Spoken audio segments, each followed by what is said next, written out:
citoyens, comme communauté, on a aussi le devoir de consolider ce milieu de vie-là, que tous et chacun, on a essayé de créer et de rendre agréable. On a une promenade qui, je me souviens, il y a une quinzaine d'années, certains disaient « Oh, c'est un peu farfelu de dépenser tant d'argent pour ça. » Y a-t-il quelqu'un dans la région qui voudrait se priver de la promenade? La première chose que les touristes font quand ils arrivent à Rimouski, ils voient la promenade et ils disent « Ah, c'est merveilleux. » On a la chance de vivre dans un lieu unique. Moi, je suis profondément raciné dans la région, je suis originaire de la région. Et je pense que ce lieu-là, il faut l'entretenir, il faut le cultiver. Puis le projet Paradis, en ce sens-là, est un des meilleurs instruments qu'on n'a pas vu depuis une dizaine d'années. D'autant plus qu'il fait l'unanimité. Il y a une vingtaine ou 25, 30 ans, il y a des projets culturels à Rimouski qui ne faisaient pas l'unanimité. Les plus vieux vont s'en souvenir.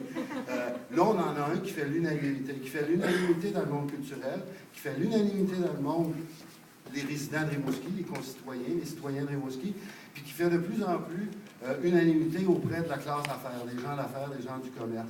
Donc, on a une occasion unique de mettre à jour un projet, de mettre au monde un projet dont la relève, puis aussi les artistes établis vont avoir un lieu de création, un lieu de diffusion, puis ça va devenir un lieu d'animation au centre-ville. Pour toutes ces raisons-là, c'est pour ça qu'on appuie le projet, c'est pour ça qu'on va travailler à la réalisation du projet, c'est pour ça aussi qu'on va passer le message à qui de droit, partout où on va pouvoir, pour leur dire que ce projet-là est une nécessité. On est dans une ville étudiante, il faut toujours s'en souvenir. Il y a un tiers de la population de Rimouski qui a plus ou moins de 30 ans.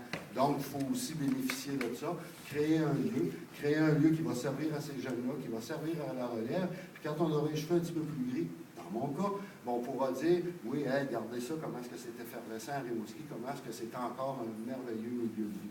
Donc, on va porter fièrement le macaron.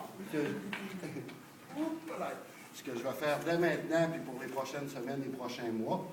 Au niveau des entreprises, le message que j'ai à faire, il y a le programme de dons corporatifs, bien sûr, mais il y a aussi toutes les implications pour être fier de mettre dans son commerce le logo projetparadis.com.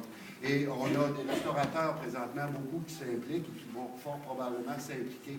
Mais ça peut être toute forme d'initiative qui permet d'amasser des fonds. C'est que même si une entreprise se dirait, je ne sais pas, on n'est pas vraiment dans la culture, on n'a pas vraiment d'affinité avec ce monde-là, il y a certainement à quelque part une petite façon d'aider ce projet-là. Puis il n'y a pas de petits dons, il faut se souvenir de ça, il n'y a pas de petits dons. Tous les dons, si minimes soient-ils, et l'implication vont permettre de créer un mouvement de masse. Ces projets-là, ça se réalise généralement quand on réussit à faire une vague. Puis je pense qu'à Rimouski, on est capable de la faire, qu'on va travailler fort pour y réussir. Moi, je souhaite au comité, à Julie, au président, Jean-Luc Bérubé, la meilleure des chances. Puis je pense que tout le monde, on va essayer d'être solidaire à ce projet-là, puis d'avoir sa réalisation le plus vite possible. Merci.